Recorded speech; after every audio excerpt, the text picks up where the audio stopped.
Media Israel ungkap, detik-detik serangan ke Iran dari balik layar.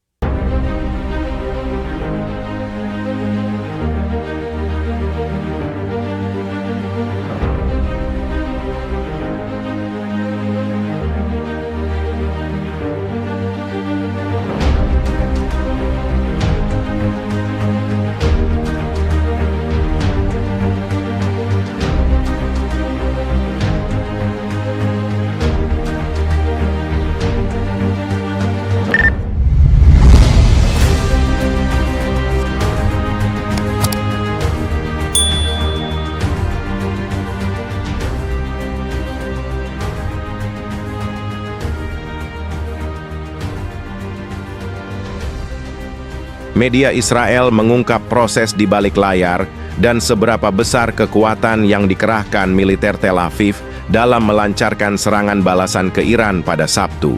The Jerusalem Post melaporkan militer Israel mengerahkan hingga lebih dari 100 pesawat tempur untuk melancarkan serangan ke Iran, termasuk jet tempur tercanggih F-35.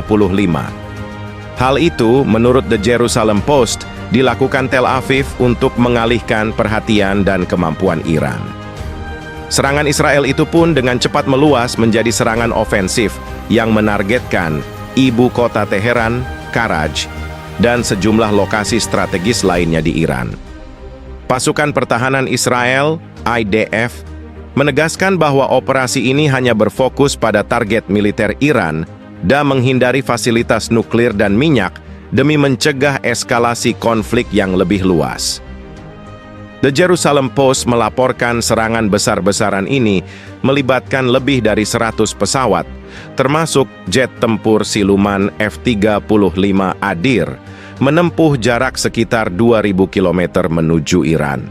Menggunakan amunisi berat, serangan jarak jauh seperti ini memerlukan kemampuan pengisian bahan bakar yang signifikan dan unit penyelamat 669 dalam keadaan siaga tinggi. Operasi sebesar ini kemungkinan dimulai dengan gelombang awal yang menyerang sistem radar dan pertahanan udara, membuka jalan bagi serangan lanjutan terhadap pangkalan militer.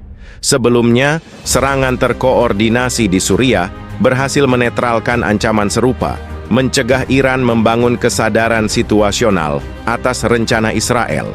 Bunyi laporan media tersebut pada Sabtu. Usai melancarkan serangan awal, The Jerusalem Post menuturkan IDF terus memantau dengan cermat terkait beragam kemungkinan aksi balasan dari Iran, Irak, Yaman, Suriah, dan Lebanon. Menteri Pertahanan Yoav Galan dan Kepala Staf Letjen Herzi Halevi berada di pangkalan Kiryat di Tel Aviv sejak operasi serangan balasan hendal dilancarkan ke Iran. Seorang pejabat senior Israel melaporkan bahwa Kabinet Keamanan memberikan persetujuan serangan ke Iran melalui konferensi telepon pada Jumat malam, beberapa jam sebelum gempuran diluncurkan. IDF sepenuhnya siap untuk manuver ofensif dan defensif, mengawasi Iran dan sekutunya dengan ketat, kata juru bicara IDF, Laksamana Daniel Hagari. Sementara itu, Perdana Menteri Israel Benjamin Netanyahu disebut bersembunyi setelah serangan terhadap Iran diluncurkan pada Sabtu dini hari. Netanyahu dilaporkan bersembunyi di sebuah bunker yang ada di markas besar Kementerian Pertahanan di Tel Aviv. Perang bayangan yang telah berlangsung puluhan tahun antara Israel dan Iran kini mulai terjadi secara terbuka. Ini terjadi beberapa waktu setelah Israel menyerang warga Palestina di jalur Gaza dan tepi barat sejak Oktober 2023. Pada Sabtu pagi, militer Israel melancarkan serangkaian serangan udara terhadap Iran. Warga Teheran melaporkan mendengar beberapa ledakan di dalam dan sekitar ibu kota Iran.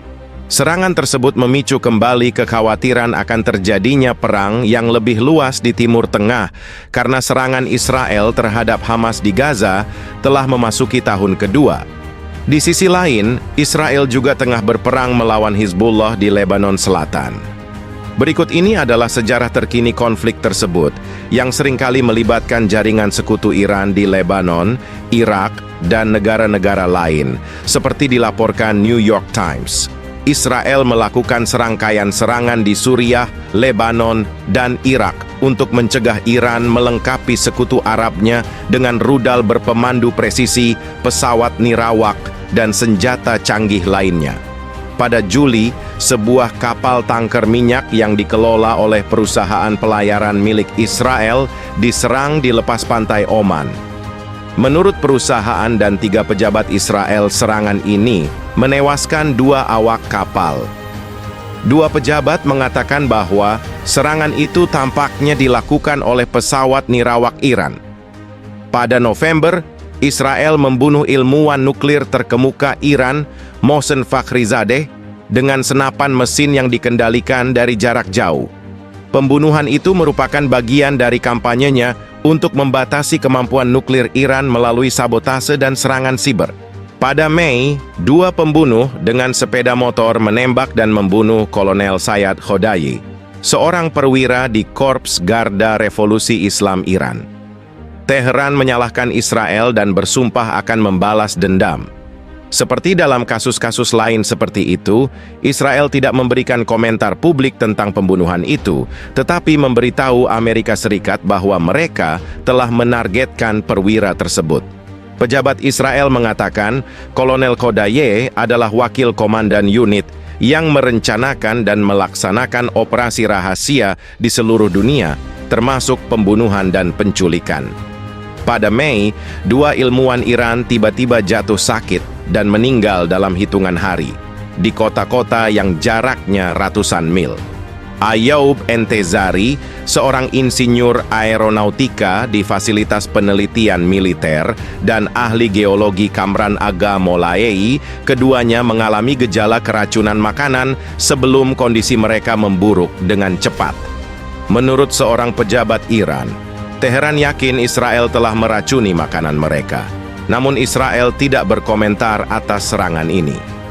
Setelah dimulainya pemboman Israel di Gaza sebagai tanggapan atas serangan yang dipimpin Hamas pada 26 Oktober, milisi yang didukung oleh Iran meningkatkan serangan mereka sendiri. Pada bulan Desember, Iran menuduh Israel membunuh seorang perwira tinggi Iran dalam serangan rudal di Suriah. Pada April, serangan udara terhadap gedung Kedutaan Besar Iran di Damaskus menewaskan 3 komandan tinggi dan 4 perwira Iran. Iran menyalahkan Israel dan bersumpah untuk membalas dengan keras. 2 minggu kemudian, Teheran meluncurkan rentetan lebih dari 300 pesawat nirawak dan rudal ke Israel dalam serangan berskala besar yang tak terduga. Meskipun hampir semua senjata ditembak jatuh oleh Israel dan sekutunya. Minggu berikutnya, Israel melancarkan serangan terhadap sistem anti-pesawat di dekat kota Isfahan di Iran Tengah yang melindungi fasilitas nuklir